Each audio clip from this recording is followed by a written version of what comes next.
Assalamualaikum warahmatullahi wabarakatuh. Semoga kita semua selalu diberikan kesehatan jasmani dan rohani, didekatkan pada kebaikan dan kita dijauhkan dari kejahatan.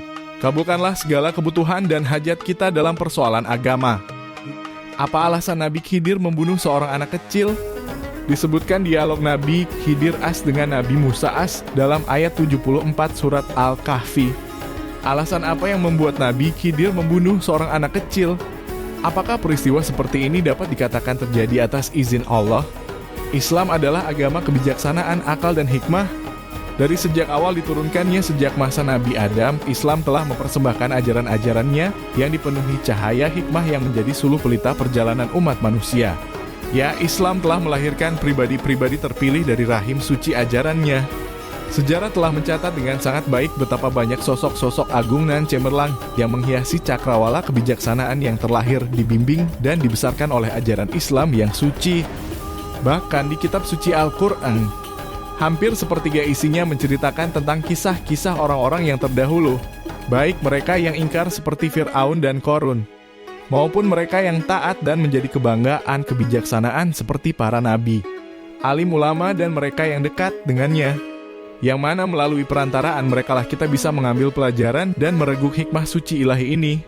Salah satu kisah yang terkenal yang disebutkan oleh Al-Quran mengenai kebijaksanaan dan hikmah orang-orang terdahulu ini terekam dalam surat Al-Kahfi ayat 74 yang artinya, maka berjalanlah keduanya hingga tatkala keduanya berjumpa dengan seorang anak, maka Khidir membunuhnya. Musa berkata, mengapa kamu membunuh jiwa yang bersih, bukan karena dia membunuh orang lain? Sesungguhnya kamu telah melakukan suatu yang mungkar. Begitu terkenalnya kisah ini hingga ia sampai diabadikan oleh Allah dalam kalam sucinya, yang mana ini menandakan nilai penting kisah ini dan kedalaman hikmahnya. Ini jelas karena mustahil Allah meletakkan dalam Al-Quran firman-Nya yang tidak mempunyai makna. Namun ketika sekilas membaca kisah yang diabadikan dalam salah satu ayat Al-Quran di atas, kita seolah-olah melihat sebuah kontradiksi yang sangat keras. Bagaimana tidak? Ayat di atas menyajikan kisah tentang salah seorang nabi Allah yang dipuji oleh Allah mempunyai ilmu khusus, yaitu Nabi Khidir, yang mana sebagai seorang nabi ia sudah sepatutnya bersikap lembut dan penuh kasih sayang, apalagi terhadap seorang anak. Namun pada ayat di atas disebutkan dengan jelas tindakannya yang langsung membunuh seorang anak dalam kurung hulam yang baru saja ditemuinya di suatu desa. Anak yang sama sekali tidak dikenalnya. Bukankah ini merupakan sebuah keganjilan yang sangat mencolok? Bagaimana bisa seorang nabi yang dipuji ilmunya oleh Allah dalam Al-Quran melakukan hal seperti ini?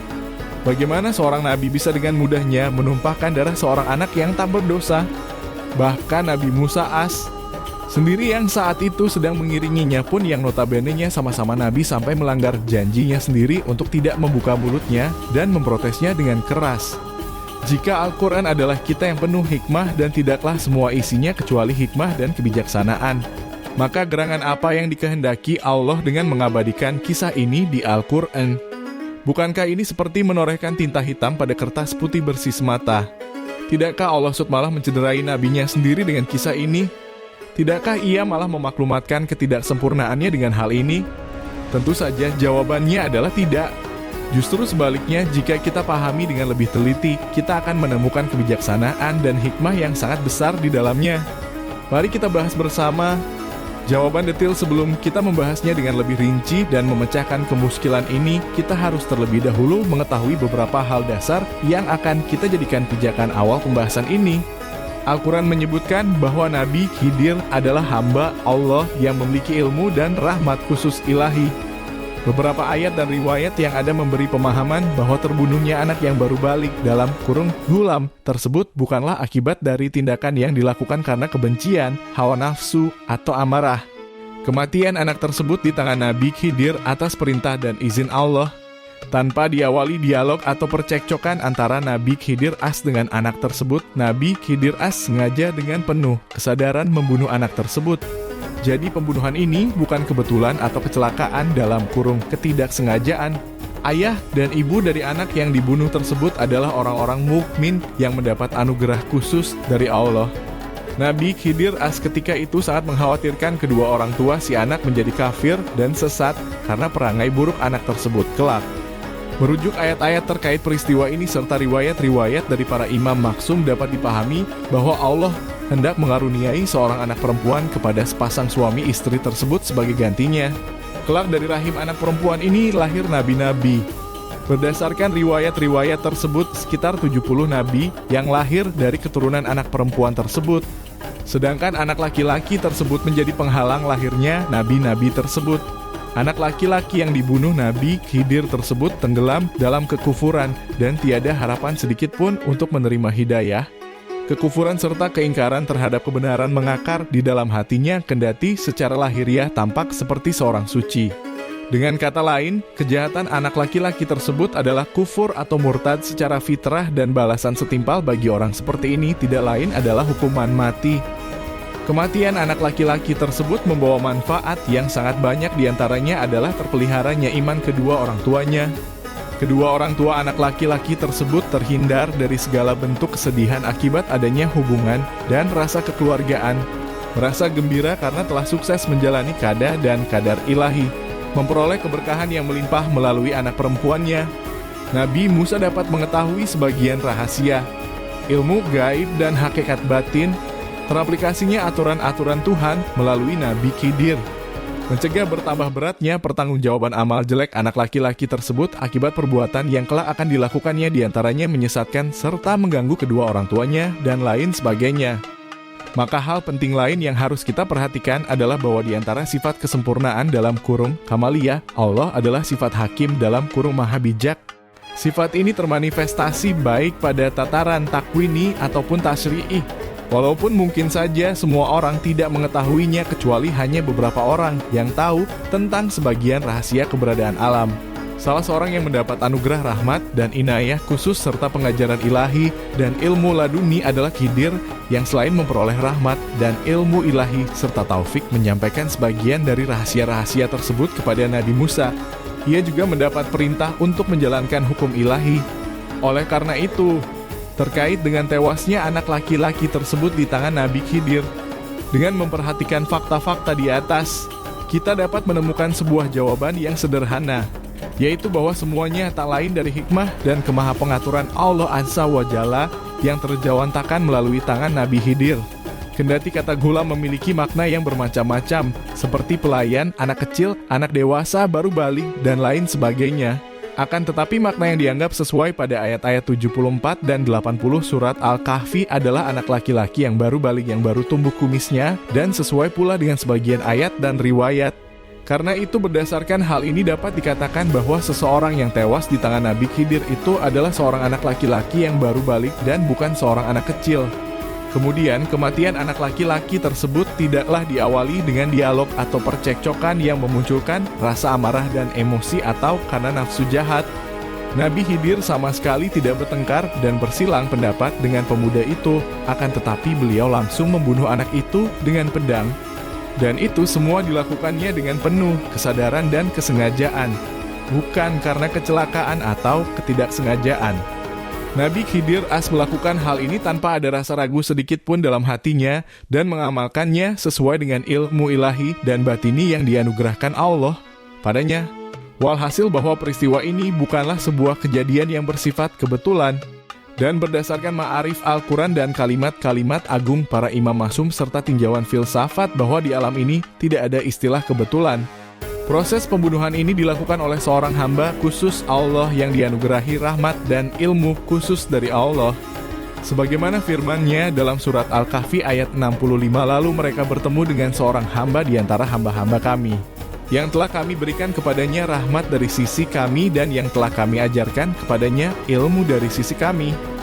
Di sini, Nabi Khidir dengan berdasar pada perintah dan hukum ilahi bertindak sebagai pelaksana perintah tersebut atau ia berposisi sebagai sebab di antara sebab-sebab takwini pada terrealisasinya kehendak dan keinginan ilahi. Sedangkan Nabi Musa saat itu bertindak berdasarkan pada hukum ilahi yang lain yang ada di bawahnya, yaitu hukum tasyri'i atau syariat. Karena itulah Nabi Musa memprotes tindakan Nabi Khidir yang menurutnya tidak sesuai. Baru setelah dijelaskan oleh Nabi Khidir, Nabi Musa menerimanya dan tunduk padanya. Di sisi lain, ayah dan ibu anak laki-laki tersebut adalah orang-orang mukmin yang Allah karunia inayah dan taufik khusus. Dan berdasarkan ilmu zatnya, Allah tahu bahwa kalau anak laki-lakinya itu hidup, maka kedua orang tua tersebut akan terjerumus ke dalam fitnah, kekufuran dan kesesatan yang luar biasa di masa mendatang.